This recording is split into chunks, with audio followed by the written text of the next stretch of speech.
the clown for you. Nice. Thank you so much. Jesus, this looks pretty good now.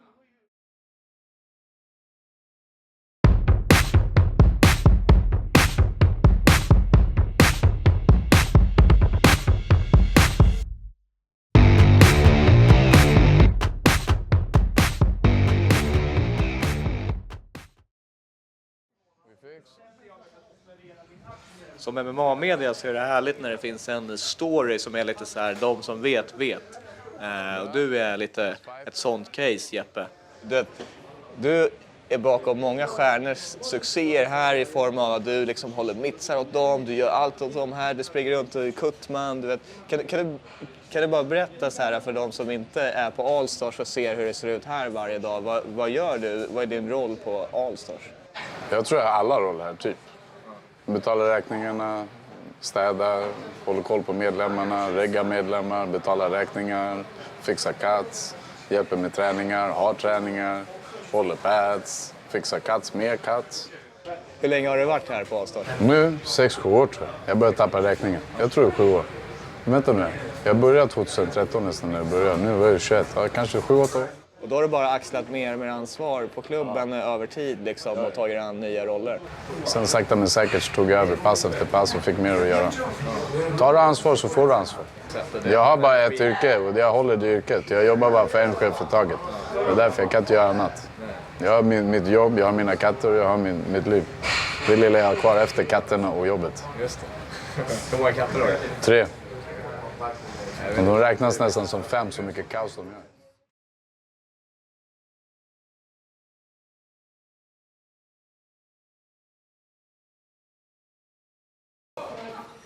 Det är inte slut än.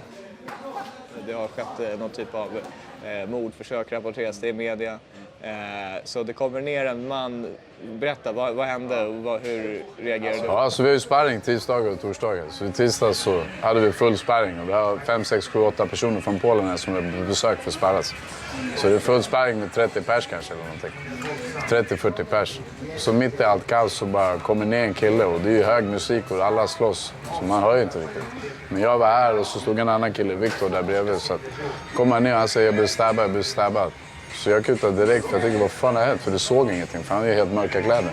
Så ska jag ta tag i hans arm och bara väller ut blod. Så jag visste inte vart det bara såg. Så det var så svårt att säga för han höll här. Så jag visste inte vad jag skulle göra. Sen kom en kille och han bara min anställde är kvar i garaget. Så jag bara okej, let's go. Så Viktor kom han bara vi måste dra, han är kvar. Jag bara okej, vi drar. Så då springer jag och Viktor utan att tänka på det. Jag greppar 2 gasbindor, kutar in. Så kutar vi ner garaget och han efter, han läcker längs hela vägen, det ser helt sjukt ut.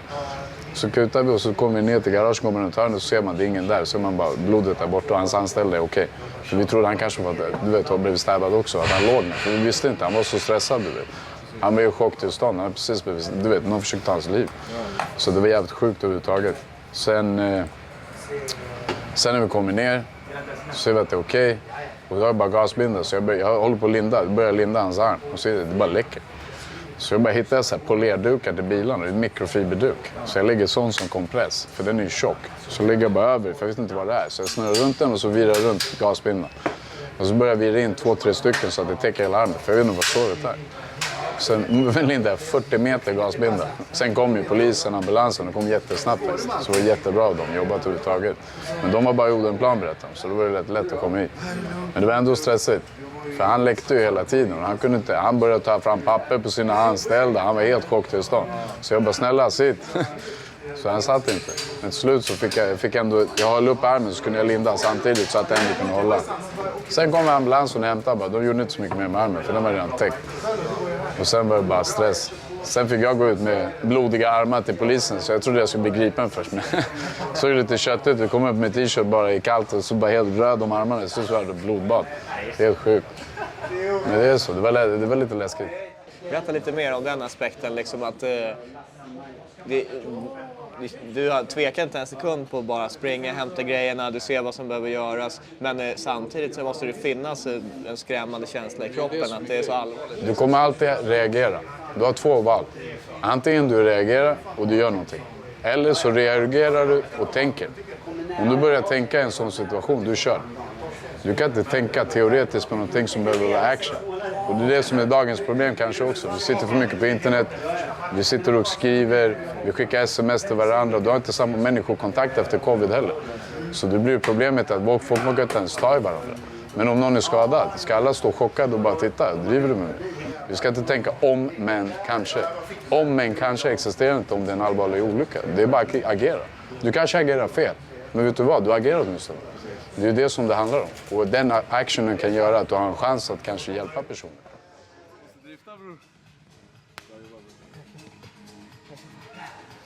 Sjukt du. Ja. Förstår igen, jag var beredd. Jag hade blod härifrån ner. Nej. Kom ut 13 poliser. Jag bara kom ut, helt blod i händerna. De bara, nej.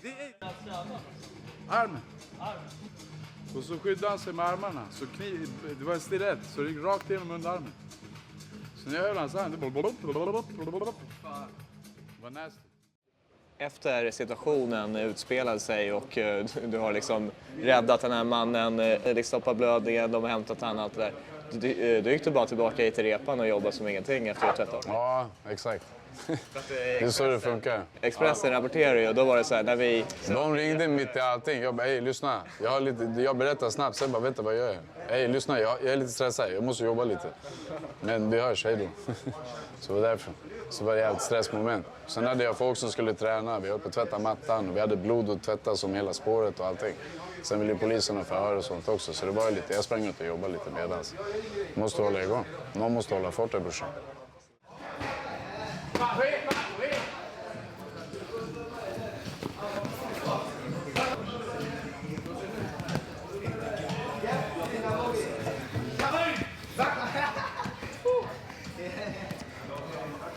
Även om du tycker att det är så man gör så är det en stor grej liksom, att det är en allvarlig situation. Du trädde fram, du räddade den här mannen och han uppenbart är tacksam för din insats och det kan ha varit avgörande för hans hälsa. Liksom.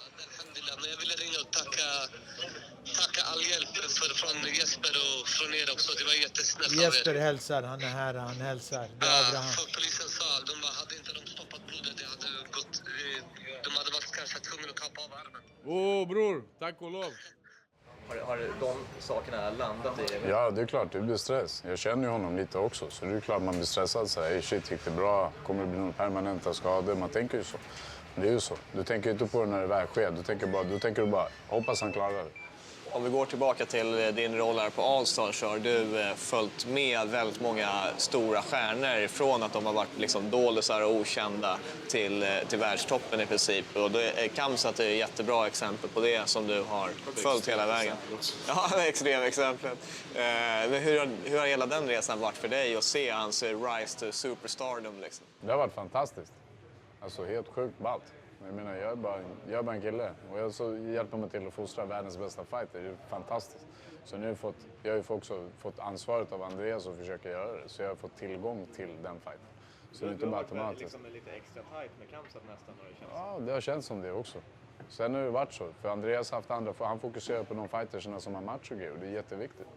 Sen har jag fått hjälpa Andreas nu jättemycket på sistone. Det har varit skitkul. Så det är respekt också liksom, att jag får hjälpa till. Så det är det som är ändå häftigt också, att jag har fått ansvaret och faktiskt förtroendet att göra det. Tack till alla som har hört av sig. Tack till alla tidningar och sånt också som har hört av sig. Det uppskattas, även om jag kanske inte gillar hjälterollen. Okej? Glöm inte de riktiga hjältarna. De som matar hemlösa. Okej? Viktigt. Freestyle is good style. Walla, kom och träna. Göm dig inte hemma. Kom och träna, må bra, lev. Ta hand om dina nära och kära. Nej, jag tänker inte rappa alltså, bror. Det blir för kaos, okej? Det går inte att rappa. Det kommer för bli nasty också, okej? Sweet Productions coming in with another seduction, mother. Frontkick, Swedens best MMA page. You better read it. Brorsan, det känns kaos, bro. Vem vill ha en hjälte och ha hela ansvaret, bro? Jag vill bara jobba och hjälpa folk varje dag. Alla kan vara hjältar, okej? Alla. Jag har ett jobb här. Jag vill inte beskriva autografen när jag går ut. Jag vill gå hem och mata mina 3 katter, okej? Tack för idag, grabbar. Men man kan inte lämna mina gäster utan en present. Så jag har en present till dig, Asha. Vill du ha den presenten?